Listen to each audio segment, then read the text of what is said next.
maritime.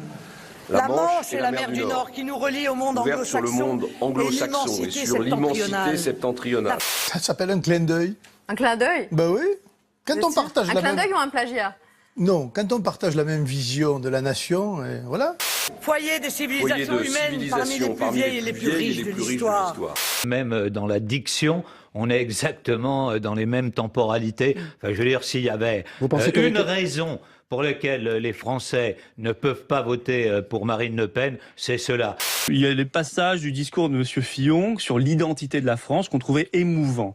Bien écoutez, on fait ce petit clin d'œil pour lancer un débat de fond.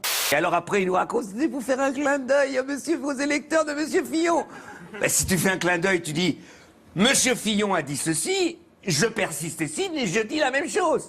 Ça montre que Marine Le Pen, elle n'est pas sectaire et que lorsque un de ses concurrents, en l'occurrence du premier tour, parle bien de la France, eh bien, elle peut C'était une stratégie. ses propos.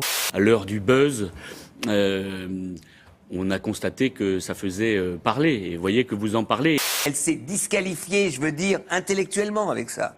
J'assume totalement ce clin d'œil. Et puis ce buzz, disons-le, parce qu'il n'y a que ça qui vous fait courir. À l'origine de ces mots prononcés par Marine Le Pen et François Fillon, un homme, Paul-Marie Couteau, souverainiste et ancien proche de la candidate du Front National. Ce n'est pas un hommage rendu à François Fillon, c'est un pillage grossier, grotesque dans une campagne présidentielle. Aujourd'hui, on voit bien malheureusement que la France va dans le mur.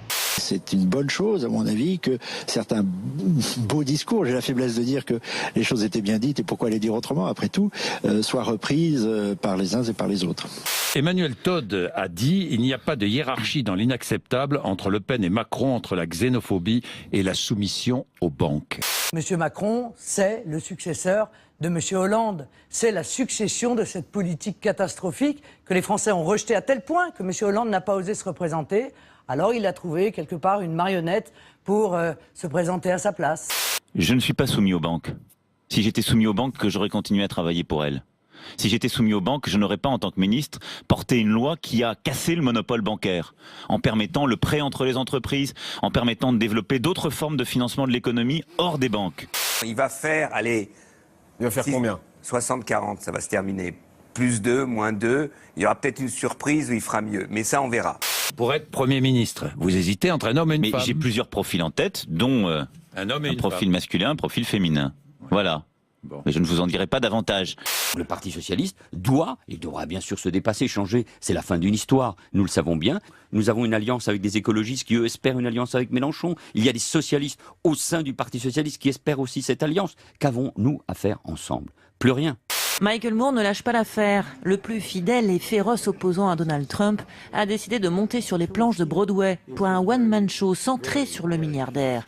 Objectif du réalisateur, faire tomber le président américain. Et pour ce faire, Michael Moore ajustera le contenu de son spectacle au fil de l'actualité. Donald Trump prêt à rencontrer Kim Jong-un. La déclaration inattendue du président américain hier, alors même que Pyongyang, qui se dit au bord de la guerre avec Washington, menace d'effectuer un 6e essai nucléaire. Une image impressionnante. Vous allez la voir. Regardez. Cette image impressionnante. Franchement, elle est impressionnante cette image. Un ancien soldat de la marine anglaise qui a décidé de se lancer dans ce défi. Ça fait 2 ans qu'il travaille donc sur cette combinaison.